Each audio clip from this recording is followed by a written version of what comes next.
우리 좌우 옆에 있는 분들과 인사 나누겠습니다. 사랑합니다. 축복합니다. 오늘 이 자리에 오신 분들에게 하나님의 큰 은혜와 복이 임할 줄 믿습니다. 미국의 한 햄버거 회사에서 페이스북에 이런 글을 올렸습니다. 여러분은 물론 친구들을 사랑합니다. 그러나 저희 회사 햄버거를 더 사랑할지 모릅니다. 만약 페이스북 친구 10명을 지운다면 햄버거를 공짜로 드실 수 있는 쿠폰을 드리겠습니다. 이 이벤트의 이름을 그렇게 하면서 이벤트를 공고했는데, 이 이벤트의 이름을 뭐라고 했냐면 친구인가 햄버거인가. 그런데 더 놀라운 것은 일주일도 채 안 돼서 햄버거를 먹으려고 하는 친구 10명을 지운 사람들이 23만 명이나 되었다는 것입니다. 어마어마한 사람들이 몰려왔어요. 그래서 이것이 점점 사회에서 이슈가 되면서 사람들이 비난을 하기 시작합니다. 우정이라는 것을 빌미로 해갖고는 그거를 깨는 그런 말하자면 그런 이벤트를 한다. 그래서 사회적으로 비난을 받아서 결국 이 이벤트는 이제 종식을 하게 되었는데, 그러면서도 이 회사는요 이때에 그걸 카피로 만들어서 친구보다 좋은 햄버거, 그런 카피라이터를 만들어서 사용하면서 햄버거를 판매했다고 합니다. 여러분, 이러한 일을 통해서 우리들이 알 수 있는 것이 무엇입니까? 대다수의 사람들은 그렇지 않겠지만은 일부 사람들, 이 햄버거를 먹기 위해서 몰려든 사람들처럼 이 친구들과의 관계를 좀 이렇게 조금 너무 쉽게 생각하는 그런 경향이 있다. 친구 관계를 햄버거보다도 못하게 생각하는 그런 우리가 정말 그런 행동을 보이는 그런 모습이 있다 하는 것을 여기서 알 수 있습니다. 어떻게 보면은 사람들은요 약간의 자신에게 주어진 그 유익을 얻기 위해서 친구를 아주 말하자면 자기도 모르게 가차없이 그냥 그 친구들을 내버리고 내팽개치고 그냥 그 유익을 얻으려고 하는 그런 마음이 은연중에 있지 않은가, 그런 생각을 해보게 됩니다. 그러나 여러분, 사람들은 살아가면서 혼자 살 수는 없습니다. 우리들은 다 주변 사람들과 함께 어우러져 살아야 되는 그런 존재들인 줄 믿습니다. 우리가 의식하든 의식하지 못하든 간에 우리는 서로들에게 상당한 많은 영향력을 끼치면서 살아가고 있는 거예요. 여기 앉아있는 분들도 내가 뭐 다른 사람에게 무슨 영향력을 끼치겠나 그렇게 생각하지만은 사실 안 그래요. 내가 하는 행동 하나하나에 따라서 다른 사람들의 마음이 상하기도 하고, 어떤 때는 도전을 받기도 하고, 어떤 때는 그 사람 때문에 마음에 그냥 의욕이 상실되는 그런 일도 발생하게 되는 겁니다. 우리들은 서로에게 정말 어떻게 보면은 힘을 주고 용기를 주고 그렇게 해서 으쌰 서로 한 마음 돼서 가는 그런 분들이 되면은 좋은데, 그렇지 못할 때도 있어요. 이렇게 서로 좋은 영향, 나쁜 영향을 서로 주고 받으면서 우리가 이렇게 살아가고 있는 것입니다. 그런데 사실 교회라는 이 공동체는 더욱 이 관계가 중요합니다. 왜냐하면 교회는 이 성도들의 관계 위에 세워진 그런 기관이기 때문에 그렇습니다. 그래서 우리는 이 관계에 의해서 더 많은 영향을 받아요. 이 교회 안에 있는 사람들의 관계가 소원해지고 여러 가지 문제가 발생하면 교회 자체가 제 기능을 상실해 버립니다. 제 기능을 할 수가 없어요. 여러분, 이 성도들 간의 관계는 그리스도의 몸으로서의 제 역할과 기능을 온전하게 발휘할 수 있도록 하는 그런 중요한 요인입니다. 그러니까 관계가 제대로 되면 그리스도의 몸으로서 교회가 정말 하나님의 위대한 일들을 감당하면서 영광 돌리는 그런 교회가 되고, 성도들이 제대로 관계가 이루어지지 않고 서로 비난하고 반목하고 그냥 시기 질투가 난무하고 그러면 어떻게 돼요? 교회가 하나님의 일은커녕 오히려 세상 가운데서 비난받는 그런 교회가 되는 것입니다. 여러분, 그러므로 우리들은 어떻게 해야 되겠어요?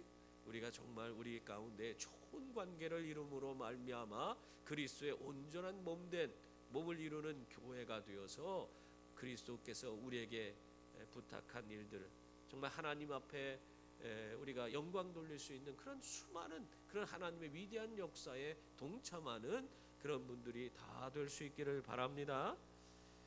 여러분, 그래서 우리가 하나님께서 우리에게 하나 되게 하신 것, 이것을 우리가 힘써 지켜 나가야 하는 것입니다. 이를 위해서 우리가 에베소서 전장에서 본 게 있죠. 유혹의 욕심을 따라 썩어져가는 구습을 쫓는 옛사람을 벗어버리고, 그걸 벗어버려야 되는 거예요. 벗어버리고 하나님을 따라 의와 거룩함으로 지으심을 받은 새 사람을 입어야 하는 것입니다. 그래서 우리가 새로운 존재로 예수 그리스도를 내 삶의 중심에 모시고 그분을 주인으로 모시고 그분의 말씀에 순종하고 그분의 인도를 따라서 살아가는 그런 새 사람을 입어서 우리가 교회 안에서 좋은 관계를 맺어가는 그런 분들이 되어야 합니다. 그럴 때 우리 교회가 더 든든히 세워지고 그리스도의 장성한 분량까지 더욱더 성장해가는 그런 위대한 교회가 되는 줄 믿습니다. 오늘 우리에게 들려주시는 이 말씀도 이 내용이 무엇입니까? 교회 안에서 성도들이 좋은 관계를 맺기 위해서 먼저 해야 할 일이 뭐냐, 그것에 대해서 우리에게 말씀하고 있는 거예요. 우리가 좋은 관계를 맺기 위해서 우리가 해야 할 일이 있어요. 그것이 뭐냐? 첫 번째는 마귀가 틈타지 않도록 하는 것입니다. 27절 보세요. 거기 보면 마귀에게 틈을 주지 말라 그렇게 말씀하고 있죠. 마귀는요, 우리를 너무나 잘 알아요. 영적인 존재이기 때문에 정말 어떻게 보면 우리를 다 속속들이 꿰뚫어보는 그런 존재입니다. 그래서 우리의 강점이 무엇이고 약점이 무엇인지 마귀가 다 알고 있어요. 그래서 우리가 정말 어떤 부분이 약한지, 어떤 사람은 물질에 너무 약한 부분이 있다면 그 물질이 그 사람의 약점인데 그 부분을 아주 치고 들어와서 우리의 인생을 망가뜨리는 것이 마귀예요. 어떤 사람은 명예욕에 사로잡혀 있는데 그걸 우리들은 잘 모르지만은 우리의 속마음을 마귀는 꿰뚫어보고 그 명예라는 것을 구실로 삼아서 우리의 비집고 들어와서 우리 인생을 망가뜨리기도 하는 겁니다. 여러분, 이처럼 성도들의 관계에서도요, 마귀가 비집고 들어올 틈이 관계 가운데 생기면은 마귀는 끊임없이 거길 공격해서 우리를 치고 들어와서 우리의 관계를 깨버리고 그리스도의 몸의 기능을 제대로 하지 못하도록, 그래서 우리 교회가 정말 아무 일도 하지 못하고 하나님 앞에 정말 부끄러운 그런 모습으로 그렇게 행동하도록 만들어버리는 거예요. 여러분, 그렇기 때문에 오늘 이 성경에서 바울은 우리에게 뭐라고 하는 거예요? 마귀가 공격할 그 틈을 주어서는 안 된다. 그렇다면 대체 이 마귀가 틈쌀 수 있는 그런 부분이 대체 무엇입니까? 오늘 그것에 대해서 이 바울이 두 가지를 얘기하고 있어요. 하나는 거짓의 문제입니다. 25절 보세요. 그런즉 거짓을 버리고 각각 그 이웃과 더불어 참된 것을 말하라. 이는 우리가 서로 지체가 됨이라. 그렇게 말하고 있습니다. 관계를 해치는 요인 중에 아주 굉장히 중요한 요인이 하나가 있는데 그것이 뭐냐? 거짓이라는 것입니다.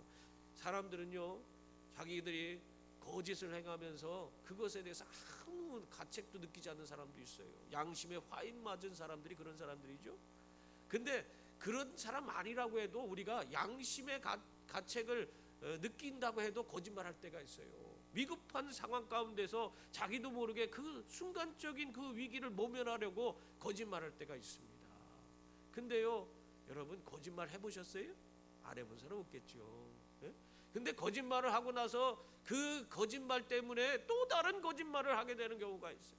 점점 눈덩이처럼 내 거짓말이 점점 불어나가 버리는 거예요. 하나의 거짓말을 지키기 위해서, 그걸 숨기기 위해서 또 다른 거짓말, 또 다른 거짓말. 결국 그러다가 그 거짓말이 탄로 나버려. 그게 우리 인생이에요. 그러면 그 거짓말로 인해서 사람들과의 관계가 깨지고 서로가 반목하는 그런 일이 벌어지는 것입니다. 여러분, 국내 한 포털 사이트에서 기혼 남녀에게 평소 가정에서 자주 하는 거짓말이 뭐냐 그렇게 질문을 했어요. 여러분들은 어떤 거짓말 하는지 한번 생각해 보세요. 남편들이 아내들에게 하는 거짓말이 있습니다. 그게 뭐냐면 오늘 일찍 들어갈게 하는 그게 거짓말이래요. 예? 그리고 정말 회식 안 했어. 또 이게 월급 전부야 하면서 주는 것이 다 거짓말이랍니다. 담배 술 끊을게 이런 것들을 거짓말을 자주 한다는 거예요. 반대로 아내들이 남편에게 자주 하는 거짓말은요, 어떤 물건을 산다음에 이거 싼 거야 그렇게 얘기하는 그런 경향이 있대요. 그리고 뭐 당신이 최고야 속으로는 아니면서 당신이 최고야 그렇게 하고 또 애들 때문에 산 거야 그렇게 얘기를 한대요. 어떻게 보면은 이런 것들은 우리가 그냥 그러려니 하고 지나갈 수 있는 부분들 아니에요? 서로 그렇게 좋게 넘어가잖아요. 이런 얘기를 해도 그러려니 하고 다 넘어가잖아요. 근데 실제적으로 이러한 사실들이 거짓말로 드러나면은요, 그것 때문에 굉장히 큰 상처가 남는다고 그래요. 그게 알고 보니까 그게 빈말이었고 정말 이것이 나에게 하는 거짓말이었구나 하는 것이 드러나면은 서로 상대방에 대해서 심한 불신감을 느끼고 속이 아주 매우 상한다고 그렇게 사람들이 말했다고 합니다. 여러분, 이렇게 사소한 거짓말, 가정에서 그냥 평범하게 있을 수 있는 이런 거짓말을 통해서도 사람들의 마음이 상해요. 부부간의 마음이 상하는 거예요. 그러므로 우리 성도님들은 어떻게 됩니까? 그런 사소한 것들도 가정 안에서도 서로 다 이해해 줄 수 있는 가족 관계, 부부 관계에서도 그렇게 마음이 상하는데 우리 성도들은 어떻게 해야 되겠어요? 거짓말을 해서는 안 되는 거예요. 언제나 참된 그 말을 해서 서로가 진실된 모습으로 서로를 품어줄 수 있고 이해해 줄 수 있고 보듬어 줄 수 있고 서로 좀 그 모든 것을 나눌 수 있는 그런 분들이 되어야 하는 것입니다. 근데 참 어려워요. 이게 우리 마음대로 되지 않습니다. 그렇기 때문에 우리는 하나님을 따라 의와 거룩함으로 지으심을 받은 새 사람을 입어서 우리가 거룩한 성도의 삶을 우리가 살아감으로 이러한 일들을 온전히 감당해야 되는 진실한 모습으로 서로를 대할 수 있는 그런 분들이 되어야 하는 것입니다. 그래야지만이 우리가 좋은 관계를 이루어갈 수가 있습니다. 또 마귀가 틈탈 수 있는 또 한 가지 부분이 있는데 그 부분은 분을 품는 겁니다. 분을 품고 있을 때에 마귀가 틈탈 수 있는 거예요. 그래서 26절에 보면 분을 내어도 죄를 짓지 말며 해가 지도록 분을 품지 말라고 그렇게 말하고 있습니다. 여러분, 우리들은요 도저히 납득되지 않는 어떤 온당한 그런 온당치 않은 일에 대해서 감정이 상하는 것을 느낄 때가 많아요. 그런 분노가 이를 치밀죠. 저건 아닌데 어떻게 저럴 수 있어. 그런 생각이 가질 수 있잖아요. 도저히 저건 아닌데 저걸 어떻게 저런 일이 벌어지냐. 그런데 그런 감정적으로 우리가 흥분해서 분을 낼 수는 있습니다. 중요한 것은 그런 분을 내는 게 중요한 게 아니에요. 냈으면은 어떻게 하라고 했어요? 그것으로 인해서 죄를 짓지 말고, 우선 첫 번째는 죄를 짓지 말고 해가 지도록 분을 품지 말라는 거예요. 마귀가 틈타는 것은 분을 내는 데서 마귀가 틈타는 것이 아니라 분을 품고 있는 데서 마귀가 틈을 타는 거예요. 여러분, 왜 이곳에서 해가 질 때까지 분을 품지 말라 하는 것입니까? 유대인들의 하루는요 저녁부터 시작이 되는 거 아세요? 우리처럼 이렇게 날짜 하루가 낮에부터 시작해서 밤으로 끝나는 게 아니고 그 사람들은 저녁부터 시작해서 다음날 저녁까지가 하루예요. 그러니까 이들이 해질 때까지 계속해서 분을 품고 있으면은 어떻게 되는 거예요? 그게 다음 날로 이어지는 거예요. 분을 품는 것이. 그러니까 오늘 이 주어진 일, 있었던 일을 오늘 끝내고 잊어버리는 게 아니라 다음 날도 또 그것 가지고 매달리고 그것 가지고 분을 내고 계속 이어지는 연장되는 그런 삶을 살아서는 안 된다는 거예요. 왜 그러냐면 여러분, 우리가 잠깐 분을 낼 수는 있지만은 그것이 계속적으로 내 마음에 남아 있으면은 그것으로 말미암아 나와 하나님과 관계가 끊어지게 돼 있기 때문에 그렇습니다. 여러분이 화가 나 있고 분노에 차 있을 때 하나님과 깊은 교제 가운데 나아갈 수 있습니까? 하나님과 여러분이 열심히 하나님께 기도할 수 있어요? 그게 안 되는 거예요. 하나님께서 말씀을 들려줘도 그 말씀이 들어가질 않아요. 들리질 않아요. 하나님 말씀대로 행하려고 해도 행할 수가 없어. 분을 품고 있기 때문에 그것이 다 차단되는 거예요. 그것이 계속 분을 품으로 말미암아 다음 날까지 계속 연장된다고 생각해 보세요. 그 사람의 인생은 다 망가지는 거예요. 분을 품음으로 말미암아 온전히 성도로서의 삶이 다 깨어지게 되고, 그러한 가운데 우리들의 성도들의 관계까지도 다 깨지는 거예요. 그렇기 때문에 분을 내되 죄를 짓지 말고, 분을 내도 해가 지도록 분을 계속 품지 말라, 그 말을 하고 있는 거예요. 왜? 그것을 통해서 마귀가 틈을 타서 우리 인생을 망가뜨리기 때문에, 내가 하나님의 사람으로 온전하게 살 수 없도록 만들어가기 때문에, 내 인생을 정말 어떻게 보면 마귀의 종 노릇하는 그런 모습으로 전락시키기 버리기 때문에, 그래서 우리가 세상을 이기지 못하고 그냥 세상 속에서 허물어져 버리고 지옥으로 던져지는 인생이 되기 때문에, 그래서 분을 품어서는 안 되는 것입니다. 국보 1호인 숭례문 있죠? 숭례문이 술관 2남 2녀를 둔 그런 조용한 70대 노인에 의해서, 요즘은 70대 노인단이죠. 근데 어쨌든 70대 먹은 아저씨에 의해서 그게 완전히 불에 타서 전소되는 그런 일이 있었습니다. 그 사람이 왜 그런 일을 했냐? 그 이유는 아주 간단해요. 고양시 일산에 자기의 토지가 있는데, 그 토지가 재개발되는 과정 가운데에서 이 시공사로부터 제대로 된 보상을 받지 못한 거예요. 그러니까 너무 억울하잖아요. 그 땅을 자기들은 가져가서 뭐 수십 배 더 그냥 비싼 가치로 팔면서 자기 땅 그거 굉장히 다른 사람들에 비해서도 더 못 받은 것 같아요. 그래 억울하니까 충분한 보상을 해달라고 그것을 가지고 자꾸 쫓아다니면서 하소연을 했나 봐요. 그러나 아무 데서도 그것을 도와주는 데가 없었습니다. 그게 해결되지 않아서 결국 그 분노로 인해서 결국 그 남대문, 그 숭례문, 거기를 불을 질렀다는 거예요. 그가요 4장의 편지를 썼대요. 거기에 보면은 거기다가 오죽하면 이런 일을 했겠는가 라는 제목으로 4장의 편지를 썼는데, 거기에 보면 토지 보상금 문제, 민원 제기가 제대로 처리되지 못한 데 대한 서운함, 또 사회에서 받은 냉대 등에 대한 그런 이야기를 아주 빼곡하게 4장이나 썼다고 그래요. 거기 뭐라고 돼 있냐면, 억울함을 수차례 진정했으나 정부는 한 번도 들어주지 않았다.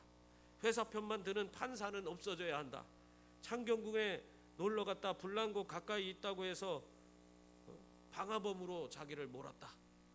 또 변호사가 수차례 거짓 자백하라고 그렇게 이야기를 했다.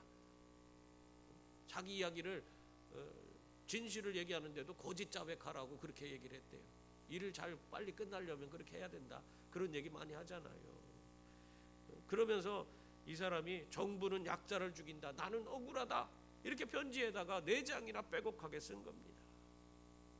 처음에는 이 사람이 토지 보상 문제로 지금 이렇게 분노가 쌓여서 그 분노가 시작됐지만은, 그 문제를 해결하는 과정에서 이 사람의 분노는 건설회사, 판사, 경찰, 변호사, 정부, 이 사회 전반의 모든 사람들에게 그냥 분노가 아주 너무너무 커지게 된 거예요. 그래서 마침내 그가 숭례문을 불에 태운 겁니다. 여러분, 참 이렇게 우리들이요 분을 품고 있으면은 그 결과가 이러한 모습으로, 결과적으로 이 마귀가 틈을 타서 들어와서 우리의 삶을 이렇게 파괴하는 모습으로 그렇게 나아가게 만드는 겁니다. 이 사람의 인생이 결과적으로 어떻게 됐어요? 방화범으로 잡혀가서 감옥살이 하게 되는 거 아니에요. 그 인생이 완전 망가져서 분이 풀리지 않았기 때문에 그 분을 해소하기 위해서 자기는 남대문을 태웠지만 그 일로 인해서 자기 인생은 망가지는 거예요. 여러분, 그래서 분을 내어도 죄를 짓지 말며 아까 말씀대로 해가 지도록 분을 품어서는 안 되는 줄 믿습니다. 오직 주님 앞에 우리가 정말 우리의 억울한 것을 주님 앞에 아뢰야 돼. 주님께서 우리의 모든 마음에 그 쌓인 억울함을 다 아시는 줄 믿습니다. 우리가 주님 앞에 그 모든 걸 맡기면은 주님께서 어떻게 한댔어요? 그 원수들의 머리 위에 숯불을 쌓아놓은 것처럼 해주겠다, 그렇게 말씀하고 있어요. 그 머리에 숯불이 있다고 생각해 보세요. 그럼 얼마나 그 얼굴이 화끈거리고 뜨겁겠어요. 에? 그 얼굴을 정말 그 얼굴이 붉게 이렇게 뜨거움으로 붉게 되겠죠. 그처럼 부끄러움을 당하는 그런 그 사람의 삶을 부끄럽게 만들어 주겠다고 말씀하는 거예요. 여러분, 그러므로 주님 안에서 그 모든 여러분의 분노를 다 내려놓으시고 주님께 모든 걸 맡길 수 있기를 바랍니다. 그래서 정말 이렇게 우는 사자와 같이 삼킬 자를 잡는 이 마귀로부터 마귀에게 틈을 주지 않는 그런 분들이 다 될 수 있기를 바랍니다. 그래야지 우리가 이 분노로 인해서 서로 관계를 깨치고 그러지 않아서 온전히 하나 되는 교회, 정말 하나 그 안에서 그리스도의 몸을 온전히 이루어가는 좋은 성도들이 되는 줄 믿습니다. 또한 성도들은 좋은 관계를 맺기 위해서 자기 손으로 수고하여 선한 일을 행해야 된다, 그렇게 말씀하고 있어요. 우리가 좋은 관계를 맺으려면요, 내가 열심히 수고하는 그런 사람이 되어야 한다는 거예요. 28절 말씀 보세요. 우리 한번 다 같이 읽어볼까요? 도둑질하는 자는 다시 도둑질하지 말고 돌이켜 가난한 자에게 구제할 수 있도록 자기 손으로 수고하여 선한 일을 하라. 아멘. 여러분, 자기 손으로 수고하여 선한 일을 하라 했는데 그 이유가 무엇입니까? 그 이유는 첫 번째는 도둑질하지 않게 하기 위해서입니다. 옛말에 사흘 굶어 담 안이 넘을 리 없다 그랬어요.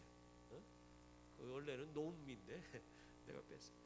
담을 안이 넘을 사람이 없다는 거예요. 사흘 굶어서.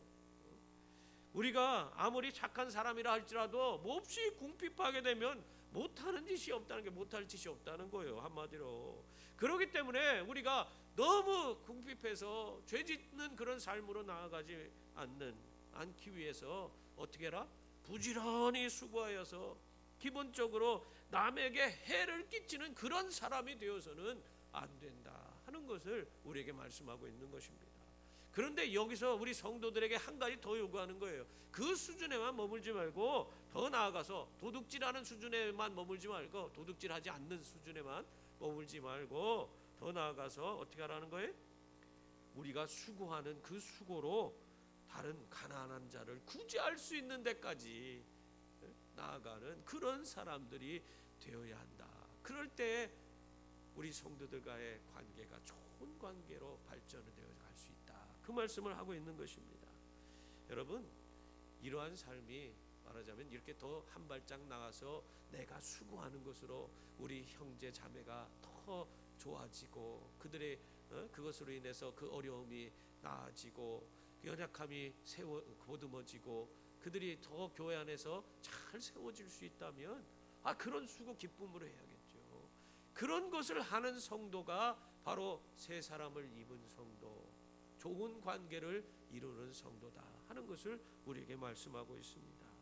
이것이 바로 우리가 살아가는 방법이에요.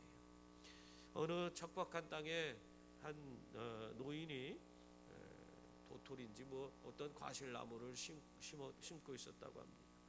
근데 이 주위를 둘러봐도 그곳은 정말 황량하기 짝이었고 풀 한 폭이 없는 곳이었어요. 근데 그곳에서 이 노인이 아무 말 없이 계속 나무를 심어가는 거예요. 아주 조그만 나무를 심어서 그걸 언제 키워갖고 거기서 열매를 보나? 그 노인은 아무리 심어도 그 나무의 열매를 먹을 수가 없어요. 이제 얼마 안 있으면 저 하나님 부르시면 가야 되는데 그거 심어서 그 열매를 먹을 수도 없는 거예요. 그런데도 계속 그 황량한 땅에 나무를 심어가고 있어요. 그래서 어떤 젊은이가 그곳을 지나다가 그 노인이 그렇게 일하는 걸 보고는, 아니 어르신, 여기다가 이렇게 나무를 심는다 해서 어르신은 여기서 열매를 따먹지도 못하고 그러실 텐데 뭘 뭘 그렇게 열심히 그렇게 나무를 심냐고 그 얘기를 했다는 거예요. 그러니까 이 사람이 이 노인이 하는 소리가 그런 생각하지 말라고. 우리가 저 숲을 보라고. 저 숲에 과일들 뭐 열매들 맺으면은 우리가 따먹지 않냐고. 저 우리가 심은 게 아니라는 거예요. 우리의 조상들이, 우리의 선조들이 다 심어놓은 것이기 때문에 우리가 그것을 얻어서 먹고 있지 않냐고. 내가 지금 이걸 심는 것은 내가 먹기 위한 것이 아니라 누군가 나중에 내 다음 세대가 이것을 통해서 열매를 얻도록 하기 위해서 심는 거라고. 그렇게 얘기했다는 겁니다. 여러분, 이것이 바로 자기 손으로 수고하여 선한 일을 행하는 겁니다. 이런 모습이 바로 성도들의 모습인 줄 믿습니다. 성도들이 이렇게 다른 사람을 배려하고 다음 세대를 생각하고 자기를 희생하며 자기 손으로 수고해서 그것을 나눌 수 있는 사람들이 될 때에 그 사람들이 관계가 어떻게 되겠어요? 그 사람이 가는 곳곳마다 좋은 관계가 형성되지 않겠습니까? 그들로 말미암아 이 땅에 하나님 나라가 임하게 될 것이고 모든 이들이 한 마음 한 뜻이 될 것이고 하나님 앞에 함께 영광 돌리는 그런 교회 공동체가 이루어질 줄 믿습니다. 이게 바로 성도들의 삶이에요. 이런 삶을 살아요. 이런 좋은 관계를 우리가 이루며 살아가는 분들이 되어야 합니다. 그리고 또한 좋은 관계를 맺기 위해서는 덕을 세우는 분들이 되어야 한다. 그렇게 말씀하고 있어요. 29절 말씀에 보면 무릇 더러운 말은 너희 입 밖에도 내지 말고, 더러운 말은 입 밖에도 내지 말래요. 오직 덕을 세우는 데 소용되는 대로 선한 말을 하여 듣는 자들에게 은혜를 끼치게 하라. 여러분, 여기에서 덕을 세운다는 게 뭡니까? 덕을 세운다는 거 우리가 여러 군데에 나오는데요. 그거는 다른 게 아니에요. 이걸 원문으로 보면 이게 오이쿠도메오, 집을 세운다라는 뜻이에요. 집을 세운다. 그 원어적인 그 뜻은, 의미는 집을 세우는 게 덕을 세우는 거예요. 이 집은 뭐냐면 여기서 집을 세운다는 것은 그리스도의 몸을 세우는 것을 의미합니다. 다시 말하면 교회를 세우는 거, 교회를 세우는 걸 말하는 거예요. 그러니까 이 지금 이 긍정적인 그런 말, 선한 말을 통해서 이 교회를 이렇게 은혜롭게 잘 세워가는 그런 분들이 될 때에 우리가 우리 가운데 좋은 관계가 이루어진다 하는 것을 말하고 있습니다. 특히 오늘 말씀에 보면은 뭐라고 그랬어요? 선한 말은 아니지. 더러운 말, 무릇 더러운 말은 너희 입 밖에도 내지 말라. 그렇게 말하고 있습니다. 더러운 말 입 밖에도 내지 말라는 거예요. 부정적인 말, 그거 안 돼, 그 사람은 안 돼, 우리가 뭘 할 수 있겠어, 뭐 부정적인 그런 소리 있잖아요. 남 안 좋은 소리, 부정적이고 교회에서 뭐가 안 된다고 그냥 헐뜯는 소리, 뭐 이런 것들을 내는 그런 거는 오늘 교회의 그런 모든 관계를 다 해치는 것들이라는 거예요. 그래서 그런 말들은 어떻게 하라는 거예요? 입 밖에도 내지 말라는 거예요. 좋은 관계를 맺길 원하는 사람들, 성도들은 그런 말은 입 밖에도 내서는 안 된다, 그 말을 하고 있어요. 그리고 선한 말을 해서 은혜를 끼치는 그런 자들이 되어야 한다. 그게 성도들의 모습이어야 된다. 긍정적인 말, 사람들에게 꿈을 심어주고 비전을 주는 말, 은혜로운 말, 그런 말들을 자꾸 해줘야 되는 거예요. 그래서 교회를 세워가는 것, 덕을 세우는 그런 분들이 되어야 된다는, 교회를 잘 세워가는 그런 분들이 될 때에 우리 모든 성도들의 관계가 좋은 관계로 그렇게 변화된다, 그렇게 말씀하고 있는 것입니다. 그러므로 여러분, 내 입에서 자꾸 부정적인 말이 나오는 분들이 있다면 지금이라도 당장 그거 끊어버려야 돼요. 마귀가 틈타는 부분이에요. 그것으로 인해서 오히려 하나님의 영광에 내가 이르지 못하고 하나님 영광을 가리우는 그런 자가 될 수 있습니다. 그렇기 때문에 항상 내 입에서 나오는 그런 모든 말이 긍정의 말, 믿음의 말, 사람들을 세우는 말, 교회를 더 정말 교회를 세워가는 그런 덕을 끼치는 말이 될 수 있는 그런 분들이 다 될 수 있기를 바랍니다. 이게 굉장히 중요해요. 여러분, 말하는 대로 되는 거예요. 우리 말의 역사가 이게 굉장히 정말 대단합니다. 우리가 부정적인 말을 하면요, 그 우리의 삶이 그 영향을 받아요. 안 된다 안 된다 하는 사람은 안 됩니다.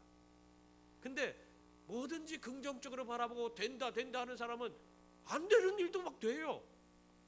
그게 우리의 삶에서 나타납니다. 그래서 우리가 뭘 하더라도 긍정적인 그런 믿음을 가지고 하나님이 능히 모든 걸 이루어 주시리라 한 그 우리가 확실한 그런 확신을 가지고 모든 일에 잘 임하면은 정말 하나님 주시는 은혜와 복이 여러분 삶에 풍성히 임하게 될 줄 믿습니다. 길가에요, 어떤 아저씨가 핫도그를 잘 만들어서 팔았어요. 그래서 이 핫도그를 팔기 위해서 고속도로 옆에다가 광고판도 다 돈을 비용을 좀 들여서 광고를 했습니다. 그리고 그 옆에서 핫도그를 판매하면서 열심히 하고 있는데, 이 사람은 특징이 있어요. 라디오를 못 들어요. 귀가 거의 먹어갖고 라디오를 틀어놓으면은 귀에서 쨍쨍쨍쨍 소리 나고 막 그래갖고 라디오를 못 들어. 그래서 세상 돌아가는 얘기를 못 듣고 있어요. 그리고 신문도 못 봐. 눈도 이게 잘 안 보여갖고는 이 신문도 못 봐요. 그러니까 세상이 어떻게 되는지 잘 모르고 그냥 오로지 핫도그만 만들면서 팔았어요. 그리고 이 사람이 그러니까 그 핫도그를 만들어서는 자기 핫도그 이름을 아저씨 핫도그라고 이름을 붙였대요. 그래서 다 만들고는 아저씨 핫도그 사세요. 그러면은 사람들이 몰려와서 그거 사 먹고 그러는데, 이게 장사가 너무 잘 돼. 그러니까 이 사람 기분이 너무 좋으니까 내가 더 좋은 걸로 만들어서 더 잘 서비스해야겠다. 그런 생각을 가지고 빵도 좀 더 크게 하고 그 안에 고기도 재료도 막 좋은 거 해갖고는 참 열심히 만들어서 판매를 하니까 이게 뭐 너무너무 장사가 잘 되는 거예요. 그러던 어느 날 도회지에서 공부를 하던 아들이 내려왔어요. 그래 아들이 내려와갖고는 아빠가 핫도그 장사하니까 자기가 그래 가서 좀 도와야겠다 하고 거기 가서 그 일을 도와주는데, 그 아버지가 막 보니까 막 빵도 크게 하고 막 고기도 좋은 재료로 많이 넣고 하면서 별로 돈도 많이 받지 않는 거예요. 그런데 지금 이 아들이 생각할 때 이건 좀 무리가 있다 그런 생각을 하는 거예요. 그러면서 아버지한테 얘기합니다. 아버지, 라디오도 안 들으세요? 그래서 나 라디오 안 들어. 시끄러워서 쨍쨍거려서 잘 들리지도 않고. 그러니까 또 신문 안 봐요? 그러니까 신문도 안 봐. 눈이 이게 침침해서 잘 보이지도 않는데 무슨 신문을 보냐? 그러니까 아니 지금 경기가 다 그냥 꼬꾸라지고 있어요. 지금 얼마나 모든 것들이 지금 지금 상황이 아주 처참한 지경까지 경제가 몰락하고 있는데, 아버지는 왜 지금 이게 지금 이 재료를 이렇게 해서 어떻게 이렇게 돈을 벌려고 이렇게 합니까? 지금 경기가 참 안 좋아지고 있어요. 그 얘기를 들으니까 이 아버지가 경기가 안 좋아지고 있어? 그러면 지금 이렇게 해서는 안 되겠네 생각을 하게 됐어요. 그래갖고는 햄버거 빵도 줄이고 들어가는 재료도 단가가 좀 싼 걸로 고기도 예전보다 더 쬐끔 넣고 그러면서 이 핫도그를 만들어서 팔았어요. 그럼 어떻게 됐겠어요? 점점 안 되는 거예요. 아들이 그 얘기 해준 다음부터 경기가 곤두박질 치고 있다니까. 아이고 이게 장사가 정말 안 되는 거예요. 자기가 그렇게 줄인 거 생각도 못하고, 아니 왜 더 안 되지? 정말 경기가 안 좋은가 보다. 그러다가 결국에는 모든 이게 점점 사람들이 찾아오지 않고 하니까 그냥 쫄딱 망해버리고 말았어요. 그렇게 잘 됐는데. 여러분 왜 그랬어요? 경기가 어떻든 간에 그 사람이 긍정적인 생각을 가지고 다 서비스 하려고 고객들한테 그렇게 할 때는 잘 됐지만은, 아들 말 듣고 그 부정적인 말 듣고 경기가 다 무너지고 있는데 뭐 이렇게 하면 안 된다 그 얘기 듣고 거기에 넘어가서 그냥 그 모든 걸 절약하고 말이야 사람들에게 더 잘 해주던 것을 다 하지 않으니까 결국에 그 사업이 망해버린 거 아니에요. 여러분, 우리의 부정적인 그런 생각은 이렇게 우리들에게 악영향을 끼칩니다. 그리고 다른 사람이 하는 부정적인 이야기를 들어도 우리의 생각이 바뀌고요, 우리 행동이 달라져요. 그렇기 때문에 부정적인 그런 생각을 하는 사람과 함께하면 안 돼. 그 사람이 어떤 사람이 부정적인 얘기를 한다면 귀를 씻어야 돼. 귀를 씻어야 돼. 가서 물로 씻어야 돼. 성경에 있는데. 그런 거 들으면 안 돼요. 자기 인생을 오히려 그 소리를 들음으로 말미암아 자기 인생도 다 망가지는 거예요. 그러므로 여러분, 그리스도의 몸된 교회의 성도들로서 우리들은 항상 전능하신 하나님을 바라볼 수 있기를 바랍니다. 그래서 정말 믿음의 말, 은혜의 말, 긍정의 말을 할 수 있는 그런 분들이 다 될 수 있기를 바랍니다. 그래서 하나님의 위대한 일에 여러분들이 동참하시고 또 그리스도의 몸된 교회를 바로 세워갈 수 있는, 그래서 좋은 관계를 이루어갈 수 있는 그런 분들이 다 될 수 있기를 바랍니다. 성도님들, 교회 공동체 안에서 성도들이 이런 좋은 관계를 맺지 못하는 그런 것에 대해서 성경은 뭐라고 하고 있냐면 성령을 근심하는 일이다, 그렇게 말하고 있습니다. 30절 말씀 보세요. 거기 보면 하나님의 성령을 근심하게 하지 말라. 그 안에서 너희가 구원의 날까지 인치심을 받았느니라. 여러분, 우리 성도들은 성령 안에서 인치심을 받은 자들입니다. 여기 여러분, 이게 인치심을 받았다는 게 뭔지 아세요? 성령께서 우리를 오셔갖고 우리를 콱 붙들고, 우리가 어떠한 그릇된 길로 갈지라도 우리를 붙들고 놓지 않으셔서 우리가 천국에 갈 수 있도록 만들어 주신다는 거예요. 이걸 성도의 견인이라고 합니다. 그러니까 성령께서 우리를 붙드셔서 우리가 마지막 날 구원받는 그날까지 우리를 이끌어 주신다 하는 거예요. 그런데 우리가 그런 삶을 사는데 성령께서 근심하실 때가 있어. 그때가 뭐예요? 우리가 전혀 엉뚱한 데로 갈 때입니다. 전혀 정말 하나님의 원하시는 대로 좋은 관계를 맺고 아름다운 열매를 맺으며 우리가 살아야 되는데 온갖 더럽고 악한 것에 빠져서 정말 우리가 관계도 깨버리고 우리가 정말 그렇게 온전치 못한 모습으로 그릇된 그런 길로 나아가면 어떻게 되겠어요? 성령께서 우리를 붙들고 근심하면서 우리를 끌어다가 구원의 길로 인도하려고 그 애를 쓰는 거예요. 그러한 모습들이 성령을 근심하게 하는 것입니다. 여러분, 하나님을 따라 의의 거룩함으로 지으심을 받은 그 새 사람을 입은 자들은 오늘 말씀에 보면은 모든 악독과 분냄과 떠드는 것과 비방하는 것을 모든 악의와 함께 버려야 된다, 그 말을 하고 있는 거예요. 우리가 새 사람이에요. 의와 거룩함으로 지으심을 받은 그런 새 사람을 입은 자들이에요. 그런 성도들은 모든 악독과 분냄과 떠드는 것과 비방하는 것, 이런 모든 악의와 함께 이런 모든 것을 다 버려야 된다는 거예요. 그래야지 우리가 제대로 된 성도로서 좋은 관계를 맺을 수 있다는 것입니다. 그리고 나서는 우리가 어떻게 해야 되냐? 우리가 이 성도들은 서로에 대해서 친절하고, 우리 32절 보세요. 한번 32절 다 같이 읽겠습니다. 서로 친절하게 하며 불쌍히 여기며 서로 용서하기를 하나님이 그리스도 안에서 너희를 용서하심 같이 하라. 아멘. 이렇게 친절하고 서로 불쌍히 여기고 하나님이 그리스도 안에서 우리를 용서하셨듯이 서로 용서하는 그런 삶을 살아야 됩니다. 여러분, 주님이 우리를 어떻게 용서하셨어요? 자기의 육신을 찢으시고 십자가에 달려 죽으심으로 그 생명을 주심으로 우리를 용서해 주신 거 아니에요? 그런 용서, 엄청난 사랑의 용서를 받았어요. 예수님의 그 엄청난 그 용서를 받았습니다. 그래서 그것을, 그 은혜를 우리가 깨달은 자들은 어떻게 해야 돼요? 서로 주님이 베풀어 주신 그 은혜를 기억하고 서로 용서할 수 있는 그런 사람이 되어야 하는 것입니다. 여러분, 예수 그리스도 안에서 부르심을 받은 성도들은 언제나 우리들을 영원토록 인도해 주시는 성령 하나님을 바라보며 믿음으로 살아갈 수 있기를 바랍니다. 그래서 언제나 주님의 마음을 품고 정말 형제 자매의 일을 내 일처럼 여겨주고 친절히 행하라는 것이 그 뜻이에요.